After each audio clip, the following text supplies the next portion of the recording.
Abram a palavra de Deus em Gênesis, uma última vez. Por hora, né? Não precisa tirar o livro da Bíblia. Gênesis capítulo 11.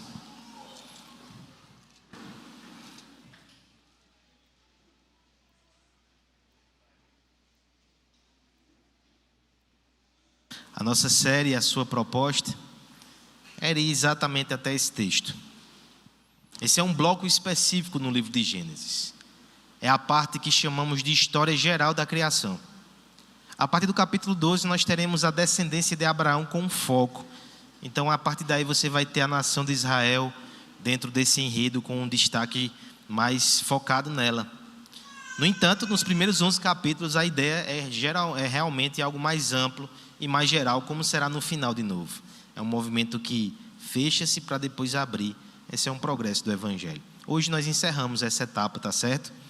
Iremos ler o capítulo todo e até os 3 primeiros versos do capítulo 12, tá certo? E aí nós encerraremos a nossa série. Genealogia é a última, tá certo? Gênesis capítulo 11, vamos ler de forma alternada, todo o texto, tá certo? Iremos focar no contraste entre Babel e a promessa de Abraão, mas para a primeira leitura eu quero ler todo com você. Ora, em toda a terra havia apenas uma linguagem e uma só maneira de falar.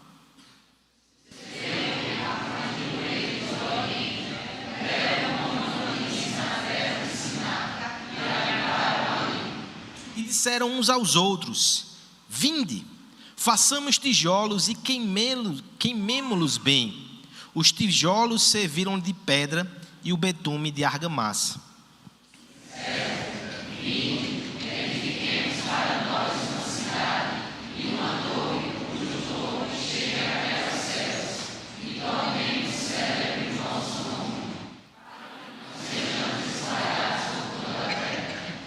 Então desceu o Senhor para ver a cidade e a torre que os filhos dos homens edificavam.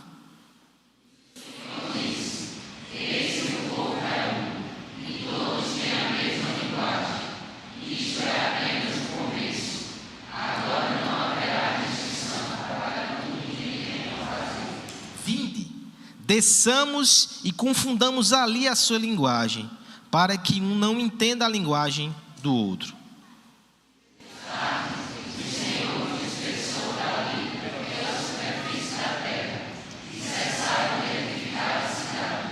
Chamou-se-lhes por isso o nome de Babel, porque ali confundiu o Senhor a linguagem de toda a terra, e dali o Senhor os dispersou por toda a superfície dela. Agora vamos ler rapidamente a genealogia. Eu sei que você estava com saudade. Por favor, leia a partir do verso 10.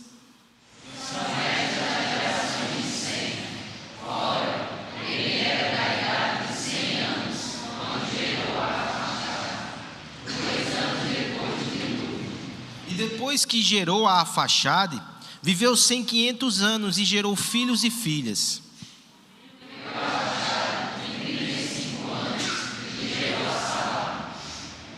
E depois que gerou a Salá, viveu a Arfaxade 403 anos e gerou filhos e filhas.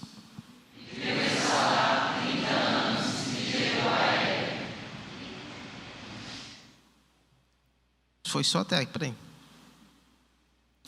E depois que gerou a Éber, viveu Salá 403 anos e gerou filhas e filhos.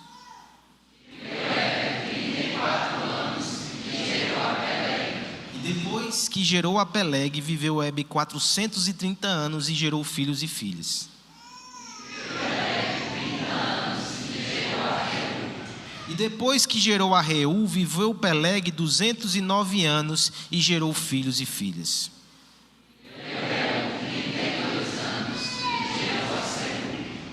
E depois que gerou a Serug, viveu Reu 207 anos e gerou filhas e filhas.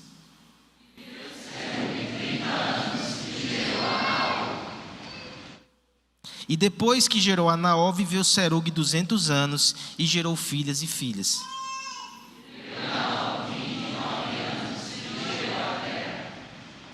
E depois que gerou a Tera, viveu Naó 119 anos e gerou filhos e filhas. Vão prestando atenção nos números, isso pode te animar com essa leitura, tá certo? Devia ter avisado antes.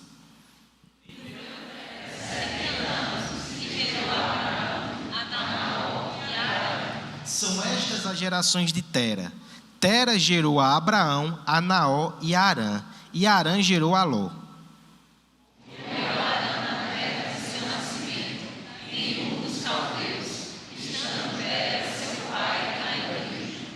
Abraão e Naó tomaram para si mulheres. A de Abraão chamava-se Sarai, a de Naó Milca, filha de Arã, que foi pai de Milca e de Iscar. Tomou Tera a Abraão seu filho, e a Ló, seu filho, o filho de Arã, filho do seu filho, e a Sarai, sua nora, mulher de seu filho Abraão, e saiu com eles de Ur dos Caldeus para ir à terra de Canaã. Foram até Arã, onde ficaram.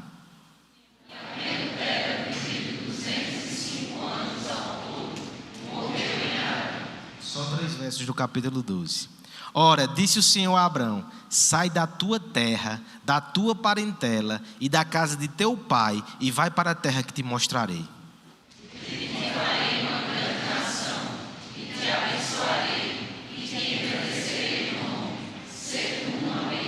Todos juntos, o verso 3. Abençoarei os que te abençoarem, e amaldiçoarei os que te amaldiçoarem. Em ti serão benditas todas as famílias da terra. Amém. Nós iremos hoje concluir essa série em Gênesis.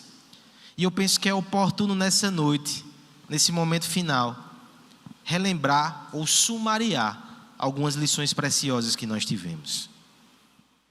Acima de tudo, o livro de Gênesis fala sobre Deus.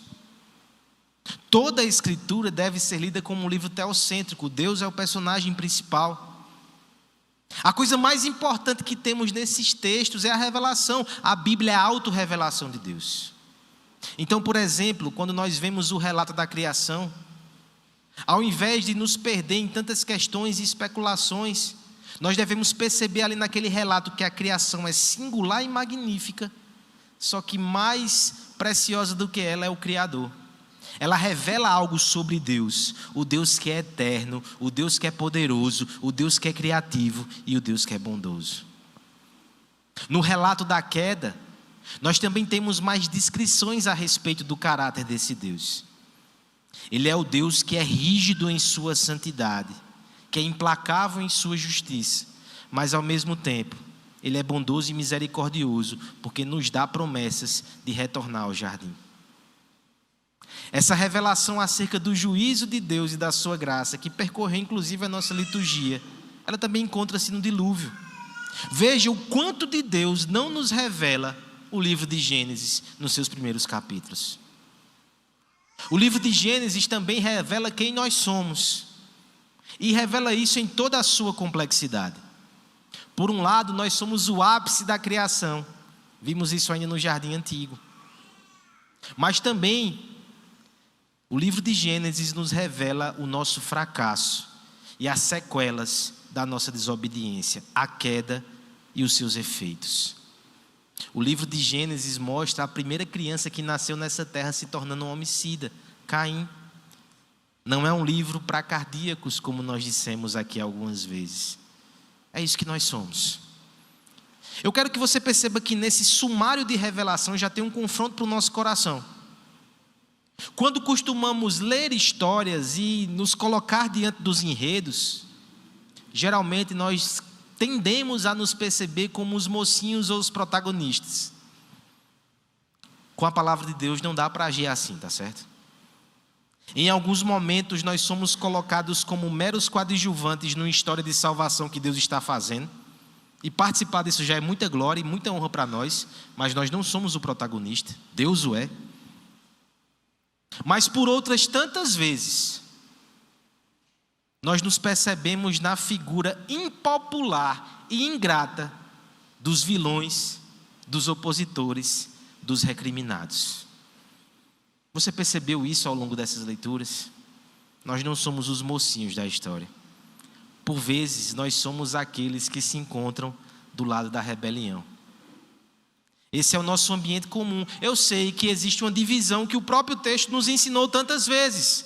Há a descendência de Caim, mas também a descendência de Abel e a descendência de Sete. Há aqueles que seguem o caminho de Cã na sua rebelião, mas também há aqueles que são semitas e os jefititas que são incluídos nas tendas de Sem. Eu sei que é essa divisão. Nós vimos isso aqui. Mas de forma geral, para o nosso benefício espiritual, nós não devemos ler a Bíblia de forma orgulhosa e altiva. Nós devemos ler a Bíblia contra nós. Nós somos aqueles que ainda pecam e que precisam ser corrigidos. Nós somos aqueles que, se não fossem a graça de Deus, também padeceríamos no juízo do dilúvio. Nós somos aqueles que, à semelhança da descendência de Caim, também queremos prosperar nessa terra sem dar a devida glória a Deus, e Ele nos corrige e Ele nos conserta por sua disciplina tantas vezes. Nós somos Babel. Eu quero trazer você essa reflexão final nessa noite. Nós somos Babel. É tão fácil ver Babel nos outros. É tão fácil perceber Babel nos impérios desse mundo, e eles são. Mas para o nosso proveito espiritual, nós precisamos nos colocar de forma adequada nesse enredo. Nós não somos os mocinhos. Nós somos Babel. Há boas novas. Deus está nos tirando dessa cidade e nos transportando para a Nova Jerusalém. Mas eu preciso, para a minha santificação, e você precisa para a sua santificação, perceber ainda resquícios de Babel no nosso coração. Gênesis nos ensina quem é Deus. Gênesis nos ensina quem nós somos. E Gênesis nos ensina também o único caminho da redenção que está em Jesus. Aquele que é o homem perfeito. Aquele que é a palavra que criou todas as coisas. Aquele que esmagará a cabeça da serpente. Aquele que é o irmão que morreu e que o seu sangue clama da terra não por justiça, mas por misericórdia. Aquele que é a arca da nossa salvação. Aquele que nos cobre com a sua justiça. Aquele que nos inclui no álbum da família de Deus. Nessa noite, portanto, uma última vez nessa série, que possamos entender quem Deus é, quem nós somos e o que Cristo faz por nós. O foco dessa passagem, dessa exposição, vai ser os versos 1 a 9 do capítulo 11, a Torre de Babel. Mas nós não terminaremos só aí, porque há uma pergunta que muitos comentaristas se fazem aqui.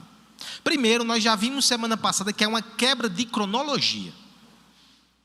O capítulo 10, eu não vou voltar ao capítulo 10, alguns irmãos aqui disseram que foi bem desafiador o sermão da semana passada. Com tantas nações, o mapa das nações, ele faz uma pausa na descendência de Sem, ele conta a história de Babel, e você percebeu que a partir do verso 10 ele volta para a descendência de Sem, ele termina até chegar em Abraão. Por que essa pausa? Por que esse movimento? Nós já vimos que é porque Deus queria primeiro nos mostrar que a diversidade de línguas, povos, raças e nações não é maldição primariamente. Era o propósito dele, é bênção. Ainda que tenha surgido nesse contexto de rebelião. Depois de fazer esse parênteses, ele vem até nós e chega com a história de Babel. Mas o que muitos comentaristas se perguntam é: por que a última história desse bloco introdutório parece ser tão decadente? Se você olhar direitinho esse relato, nós não temos explicitamente palavra de graça ou de misericórdia aqui, não. Há uma intervenção, há um julgamento, há um juízo, e não há de forma explícita uma graça revelada aqui no relato da Torre de Babel. Como é que pode terminar assim? Por quê? É interessante pensar que isso é um padrão das Escrituras, está certo? Quando nós olhamos para o Antigo Testamento, ele não termina no auge, no apogeu e nos tempos de glória. O próprio Antigo Testamento, ele termina numa direção de decadência, clamando por algo que o completaria. É normal, então, quando nas nossas vidas nós passamos por esses momentos. A própria palavra de Deus vai nos ensinar que há uma lacuna, que há uma carência, que há um clamor na nossa alma que só Jesus atende. Por isso que esse texto termina assim. Por isso que ele termina embaixo. Mas há graça em Babel. A graça em Babel, porque depois dela nós temos uma genealogia que nos conecta à promessa. Por isso que nós chegamos a Abraão. Eu quero fazer com você esse contraste para que você perceba que aquilo que Babel queria em desobediência, Deus dá a Abraão por graça. Somos Babel, mas também somos Abraão. Nós também nos identificamos com sementes do pecado que permanecem. Mas graças a Deus também nos apegamos à promessa, somos alcançados por sua graça. Eu quero mostrar que nós somos Babel em pelo menos 3 aspectos nessa noite, tá certo? Nós somos Babel em nosso desejo por autonomia, nós somos Babel na nossa competição por adoração, e nós somos Babel por resistência ao propósito de Deus. Encaremos o nosso pecado, mas também percebamos a graça que nos socorre e nos assiste. Gênesis ensina isso para nós, toda a Escritura ensina essa verdade. Primeira coisa é que nós somos Babel no que diz respeito ao nosso desejo por autonomia. Leiamos todos juntos somente o verso 4 e eu vou falar um pouco mais sobre essa verdade. Disseram: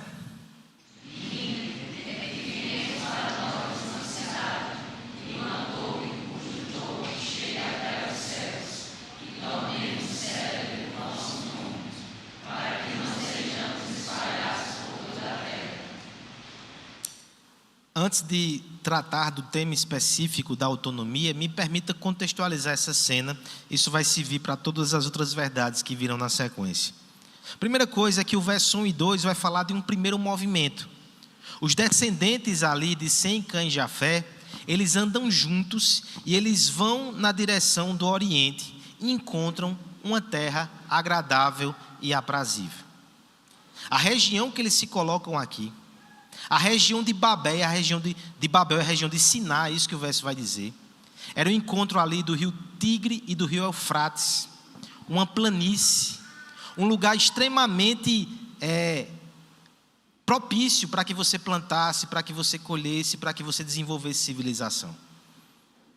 Eles encontram-se então reunidos, eles encontram um lugar adequado e ali eles começam a fazer alguns planos. O verso 1 vai destacar que eles tinham uma só linguagem e uma só maneira de falar. O texto não está dizendo a mesma coisa de 2 formas diferentes. Não pense assim do relato bíblico. Por um lado, eles tinham somente uma língua, havia uma língua comum entre eles, a comunicação era facilitada, mas a informação posterior vai dar um toque a mais nisso. Quando diz que havia só uma maneira de falar, é que eles conseguiam se entender. Essa maneira de falar, mais do que o aspecto linguístico, diz respeito ao pensamento deles, à visão deles. Havia unidade em torno daquele propósito. Você consegue perceber um problema já daqui? Essas sementes, elas são diferentes. A semente de Sem tem um propósito de redenção. É dela que vai vir a linhagem piedosa. Cã, e Canaã especificamente, representa a linhagem da serpente, do pecado, da desobediência e da rebeldia. Como é que de repente todos estão concordes a uma só voz? É muito sério quando de repente nós percebemos a igreja repetindo nos mesmos padrões, nos mesmos moldes, nos mesmos termos, nos mesmos propósitos, os conceitos, os valores, as metas e os objetivos desse mundo. O que acontece? Muito possivelmente não é o mundo que está aderindo à causa cristã e à pauta do evangelho. Via de regra, é a igreja que está sucumbindo aos valores de Babel. O texto vai provar isso, tá certo? Primeiro vai falar de um avanço tecnológico. Olha que interessante, a Bíblia mais uma vez tratando desse aspecto. Na região de Siná não tinha as pedras que era comum usarem na construção nessa etapa aqui. Eles então desenvolvem uma técnica que eles vão queimar tijolos, eles vão usar betume como argamassa e a partir disso eles vão conseguir fazer suas edificações. Chegamos então ao uso que eles vão fazer dessa tecnologia. Verso 4 é o coração da nossa exposição nessa noite, tá certo? Vamos desdobrar cada uma dessas afirmações. A primeira delas está aqui no início. Vinde, edifiquemos para nós uma cidade e uma torre cujo topo chegue até os céus. Que empreendimento arquitetônico ousado. Edificar uma cidade, tudo bem, isso já aconteceu outras vezes. Nimrod, que é inclusive o chefe dessa comitiva, nós vimos isso na semana passada, ele edificou 4. Tudo bem edificar uma cidade, ele já tem conhecimento para tanto. A questão é que eles querem edificar uma torre que vá até os céus. Primeiro, que você não precisa interpretar isso da forma mais literal possível. Eles não querem ter um acesso direto e literal ao céu. Mas o sentido figurado não é menos ofensivo para Deus, tá certo? Muito possivelmente, até pela região que isso acontece, nós estamos diante dos zigurates. O que eram os zigurates? Você pode procurar no Google depois. Talvez isso ajude as suas crianças mais tarde a comparar e a entender se acertaram ou não na torre. Os zigurates eram estruturas do mundo antigo, a lei do Oriente Antigo, na qual você tem uma série de escadas e degraus que vão subindo, e o templo fica na parte mais elevada com uma torre na parte final. E a ideia é o seguinte, que toda a cidade vai ser construída em torno dessa edificação. Você tem a cidade, sobe degraus, você tem um templo, sobe degraus, você tem uma torre um pouco mais alta. E qual era o propósito teológico por trás dessa edificação? Eles entendiam que por meio deste monumento, eles interferiam nos assuntos do céu. Não é que literalmente eles conseguissem subir até as alturas. É porque por meio dessa engenhosidade, eles procuravam obter controle da divindade. Era assim que aqueles homens pensavam. Há quem diga que o interesse desses homens aqui em criar essa edificação tão alta era somente fugir de outro dilúvio que poderia acontecer. Faz sentido isso. Eles são uma geração que vem depois do dilúvio. Certamente eles foram marcados por essa tragédia e havia no senso do coração deles que eles precisariam se proteger. Mas quando nós interpretamos teologicamente isso, quando nós percebemos a ação de Deus, como Ele combate de forma tão solene isso, inclusive os outros pedidos que vão ser colocados aqui, os outros objetivos que vão ser mencionados, a gente percebe que essa construção é em rebelião. O que eles estão querendo no final é de alguma forma controlar os céus, controlar a Deus, obter segurança, conforto de forma autônoma. Eles não querem depender do Senhor. Eles não querem ficar à mercê das mãos de Deus, aquele que enviou o dilúvio. Queremos isso mais não. A nossa torre, a nossa cidade e o nosso zigurate vai garantir o conforto, a prosperidade e a segurança que nós precisamos. É por isso que eu lhe desafio nessa noite a olhar para essa história, talvez olhar para a sua vida e perceber que nós não somos tão diferentes assim. Quantas vezes o que não queremos é exatamente isso? Ter controle. Nós queremos ditar os termos, os rumos e o tempo das coisas. Ficamos ansiosos e ficamos angustiados quando as coisas parecem fugir do nosso controle. Ilusão de controle. Quem disse que a gente controla nada? Se pudéssemos, subiríamos até o céu e daríamos ordens a Deus, no mínimo boas sugestões, para que Ele pudesse conduzir as coisas.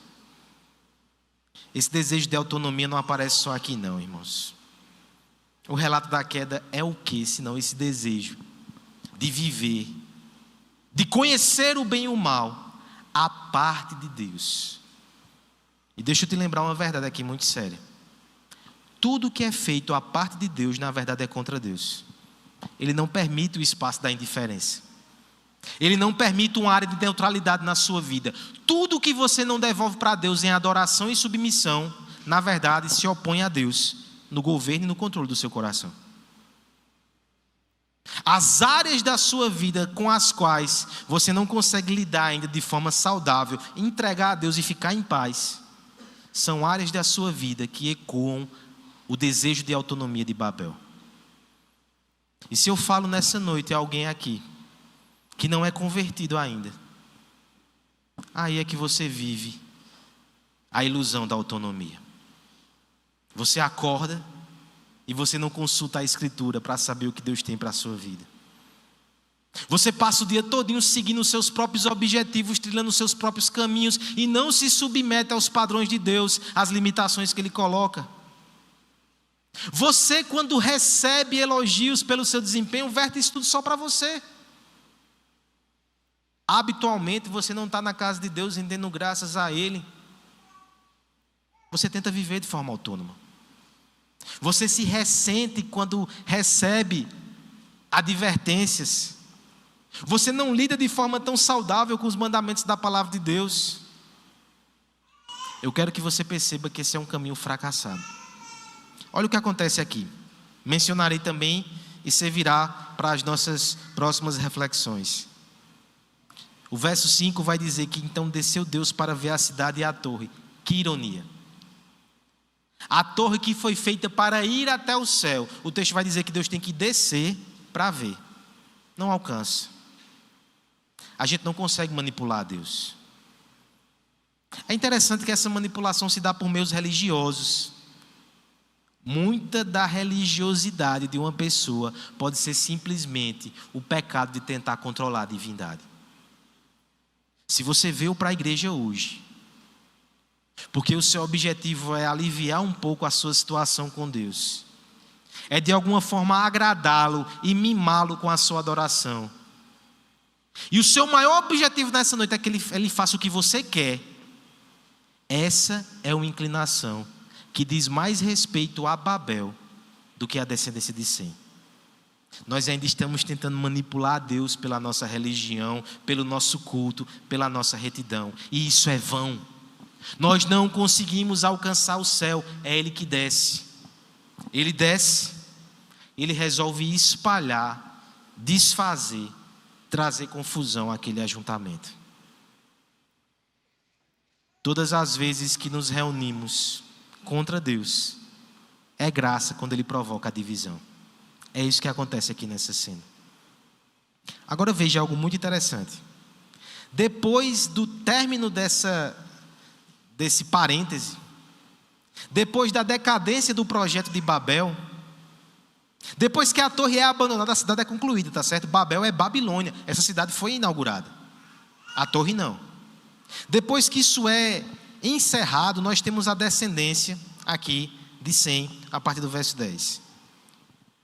Essa descendência vai ligar Sem, passando por Éber, Peleg, lembra que a gente falou semana passada, é a linhagem de Peleg e não de Joctão, seu irmão.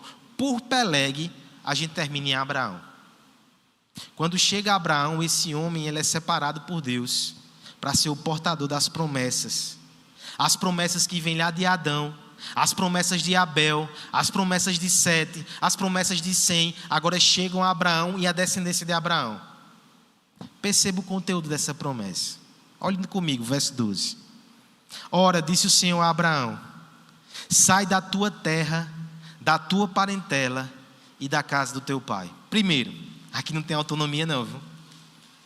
Abraão não tem autonomia, ele tem que obedecer a Deus. Sai da tua terra, da tua casa, da tua parentela. Vai para a terra que eu te mostrarei. Deus não tinha nem mostrado a ele qual era a terra ainda. Vai e eu te mostro. Não tem autonomia aqui. Mas sabe o que tem? Olha o início dessa bênção. Vai para a terra que eu te mostrarei. De ti farei uma grande nação e te abençoarei. Aquilo que os homens querem alcançar sem Deus, e que no fim é contra Deus, construir impérios, edificar cidades, manipular o céu, adquirir o seu conforto, obter a sua segurança, eles não conseguem. No final eles são frustrados e espantados. Agora, quando a gente abre mão da autonomia, ou do desejo de autonomia, quando a gente se curva em submissão e fé, quando a gente ouve a voz de Deus e segue, quando a gente se vincula ao povo da promessa, quando a gente se coloca numa postura de dependência, quantas vezes isso não já caiu hoje? Quando a gente se coloca nesse lugar e segue a fé de Abraão, é dito que Ele nos abençoará e Ele fará de nós uma grande nação. A pergunta dessa noite, portanto, é uma só. Você está entre aqueles que ainda tenta construir para si de forma autônoma e independente o seu caminho, a sua segurança, ou você já percebeu que não consegue, ou você desistiu desse projeto, ou você abandonou a ilusão da autonomia, você se rende em adoração, você se curva em submissão, você se coloca debaixo da promessa de Deus e participa daquilo que Deus está fazendo. Ele fará uma grande nação. Você pode ser incluído nesse povo. A segurança vai vir dele. Você não precisa manipular a Deus. Você pode tê-lo como pai e você deve confiar nele. Você não precisa de uma escada que sobe ao céu, porque ele desce não somente para julgar, ele desceu na pessoa do seu filho. Ele vem até nós, ele nos salva, ele nos dá provisão, ele nos inclui numa grande nação. Nós não precisamos flertar com a autonomia. Nós podemos nos curvar em obediência e fé ao Cordeiro de Deus. Você pode fazer isso aqui nessa noite, tá certo? Que você ouça e considere com muita seriedade essas palavras. Se você for fazer um resumo da sua vida, você conseguiria perceber o que ali? Desejo de ser livre, autônomo e fazer o que lhe dá na telha? Ou você percebe ali submissão, zelo, renúncia, fé, dependência? O que o álbum da tua família prega? De qual descendência você faz parte? A que povo você pertence? Somos Babel ou somos Nova Jerusalém? Segunda coisa que nós podemos nos identificar também com Babel, primeiro é o seu desejo por autonomia. Mas em segundo lugar, nós também temos a disputa por adoração.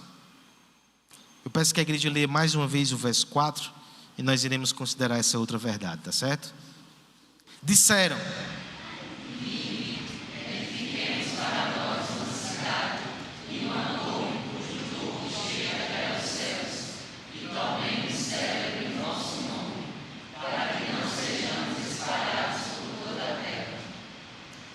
nós estamos desdobrando esse verso 4 para inquirir ações do empreendimento urbanístico Babel. Primeiro nós vimos que a ideia de construir uma cidade com uma torre é a ideia de tentar manipular o céu para conseguir seguir o seu caminho de forma autônoma. Agora veja que há uma segunda intenção que é revelada. Edifiquemos para nós uma cidade e uma torre que chegue aos céus e tornemos célebres o nosso nome. Eles simplesmente aqui deixam muito claro o propósito do seu coração. Eles são honestos a esse respeito. Eles não são diferentes de nós nesse interesse e nesse desejo. Por favor, eu quero confrontar nossa hipocrisia nesse momento. Nós somos hipócritas quando olhamos para Babel e dizemos assim: como é que eles querem construir um nome para eles mesmos? Que orgulhosos, que vaidosos. Nós também queremos isso. Nós também lutamos contra isso. A diferença é que eles são mais francos do que nós, que muitas vezes nos escondemos sob diversos pretextos. Mas quando trabalhamos, nós queremos construir um nome para nós mesmos. Quando servimos na igreja, nós queremos construir um nome para nós mesmos, um nome célebre. Sempre que eu vejo uma menção a isso, eu me lembro de uns casos aí mais escancarados de sinceridade da nossa literatura.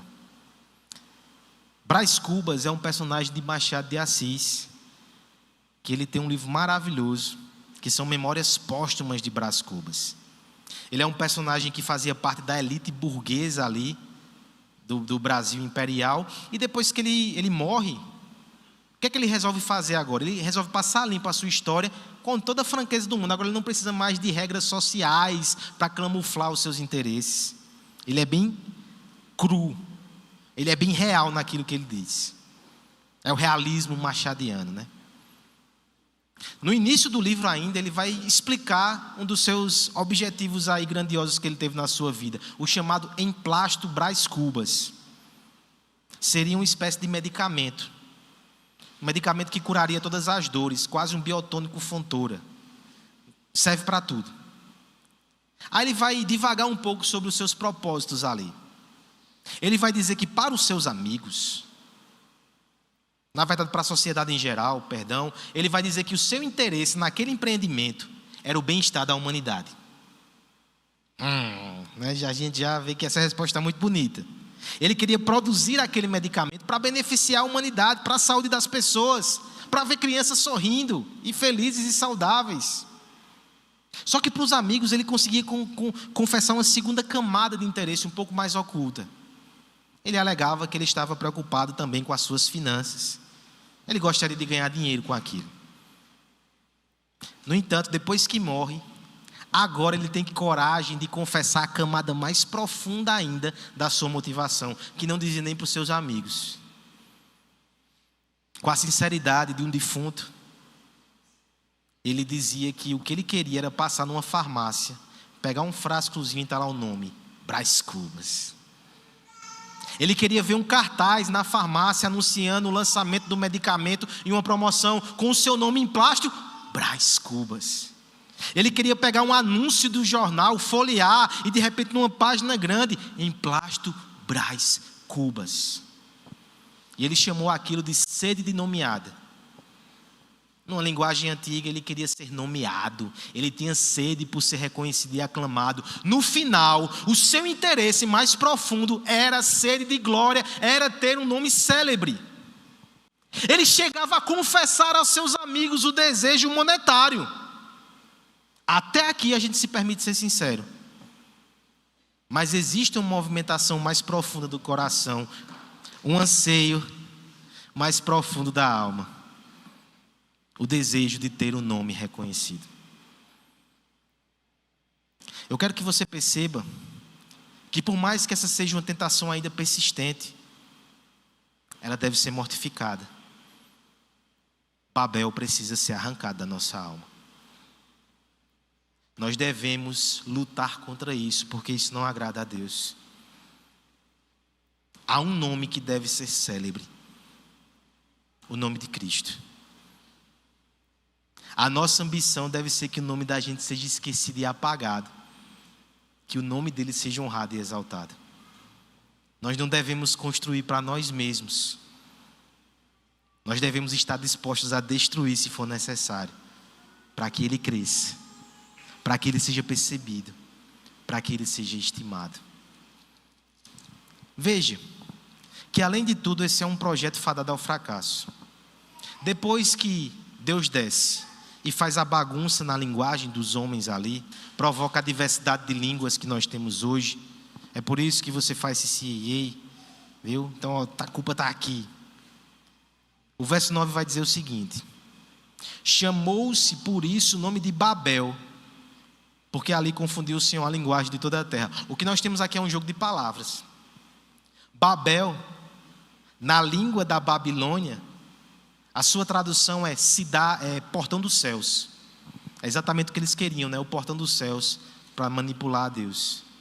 Mas no hebraico, Babel está bem próximo da palavra que significa confusão.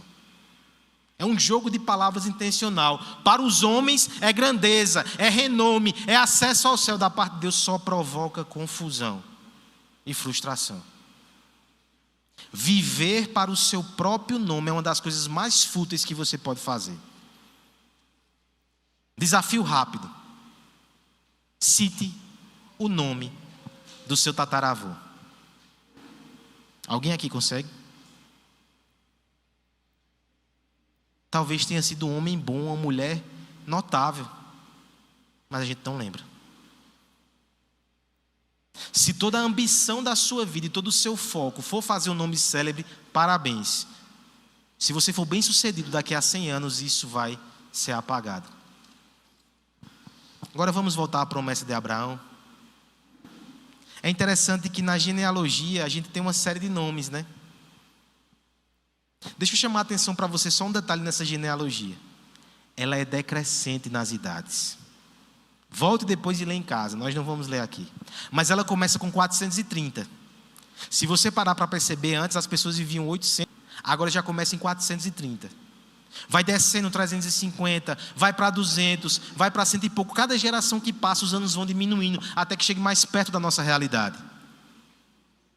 É como se a vida das pessoas fossem abreviadas. Outro detalhe interessante nessa genealogia: nós não temos uma grande história.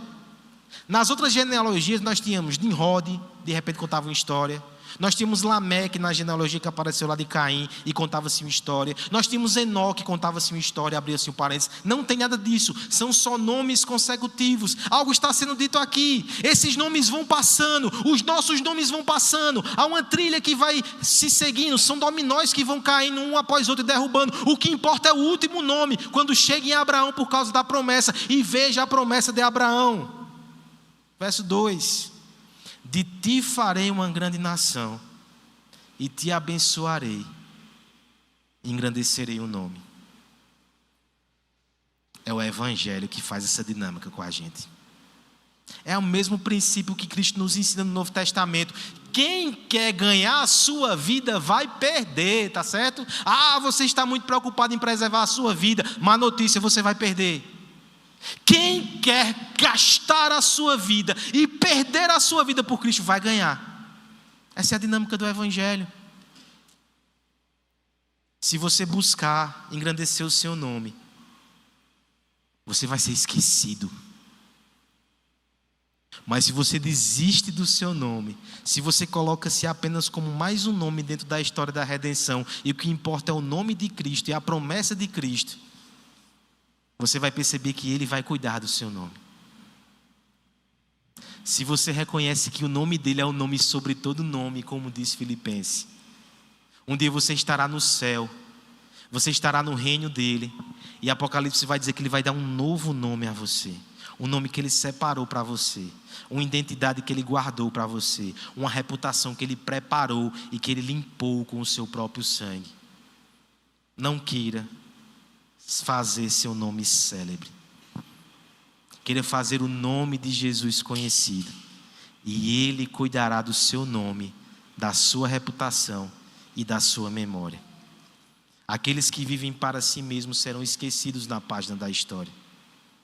Aqueles que vivem para Cristo serão lembrados pela eternidade.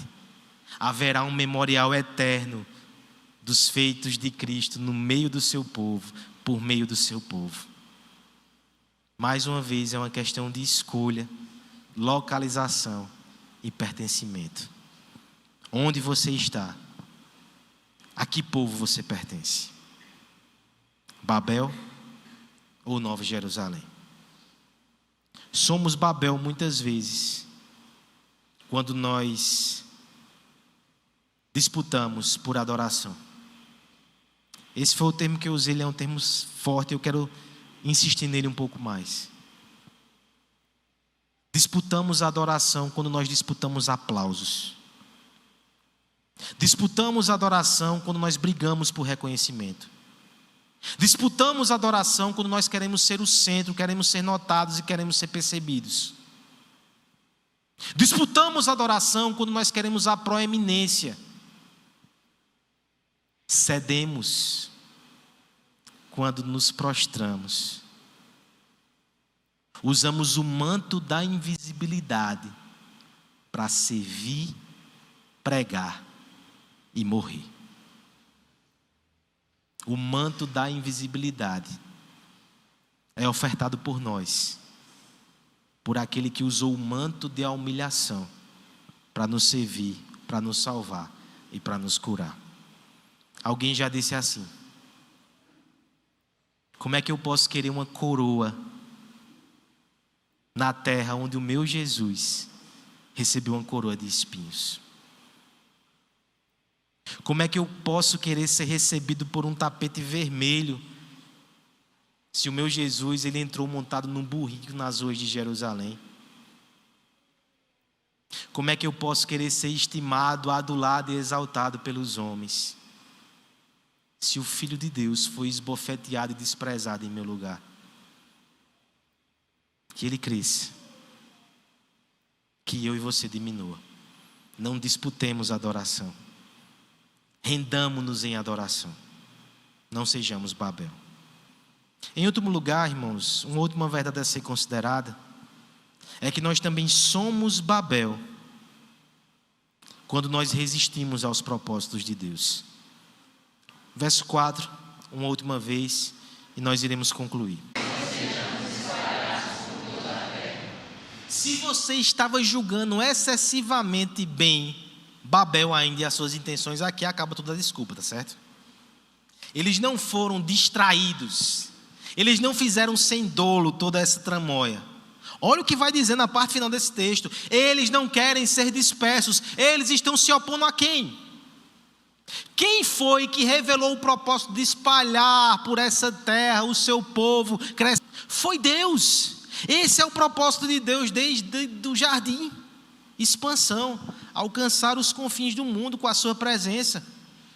O que eles estão fazendo aqui é resistir ao propósito missional de Deus. Eles querem ficar, eles querem permanecer, eles não querem ser espalhados. Aqui, eles expõem toda a sua rebelião. Por que nós nos identificamos com isso tantas as vezes? Todas as vezes que nós nos opomos à lei de Deus e o propósito de Deus de sair para nós mesmos, é isso que nós estamos fazendo. Todas as vezes que nós priorizamos o nosso conforto, nós não queremos nos desgastar, nós não queremos sair, nós não queremos ser dispersos, e nós criamos mecanismos para resistir a Deus e a sua missão, quando nós nos abrigamos debaixo da tenda do egoísmo, quando nós queremos ficar ali no conforto da planície do Siná, nós estamos resistindo aos propósitos de Deus, de forma tola, ineficaz, mas nós tentamos fazer isso tanto. O texto vai dizer que Deus vem, os espalha, e o que acontece? O capítulo 10 já anunciou: nós temos 70 nações. Eles foram parar em tantos lugares, eles atravessaram fronteiras, eles chegaram nas ilhas. Eu tenho que parar de resistir e não botar mais em cima da Bíblia, né? Somos teimosos, a começar do pastor. Eles foram dispersos e o plano de Deus não é frustrado. Por favor, entenda nessa noite: se você não quiser se envolver com a obra que Deus está fazendo, você não vai atrapalhar essa obra. Ele vai realizar a contragosto de você. Ele vai utilizar outras pessoas, ou ele vai utilizar até você, como fez com Jonas. No entanto, não resista para o seu próprio bem. Que você entenda que o propósito de Deus vai se cumprir e que Ele dá o privilégio que você participe disso. Que você se envolva na obra de Deus. Que você e sua família saiam de si mesmo e sirvam os outros. Que você de alguma forma participe disso. Não adianta resistir. Deixa eu finalizar com a promessa de Abraão mais uma vez. Verso 2: de ti farei uma grande nação, te abençoarei e te engrandecerei o nome, sê tu uma bênção. Olha que interessante. Depois de dar promessas grandiosas a Abraão, ele chega e faz: sê tu uma bênção. O Senhor, quando chama o seu povo, quando abençoa o seu povo, Ele sempre coloca como que nós abençoemos. E para que fique mais claro o que é isso, olha o verso 3: abençoarei os que te abençoarem, amaldiçoarei os que amaldiçoarem, em ti serão benditas todas as famílias da terra. Vocês terão essa relação com a bênção de Deus. Abençoem, abençoem, vá. Aqueles que receberem de bom grado isso serão abençoados por você, eu os abençoarei. Aqueles que rejeitarem, lhe perseguirem e amaldiçoarem, eu os amaldiçoarei. Mas o que compete a vocês é ser bênção.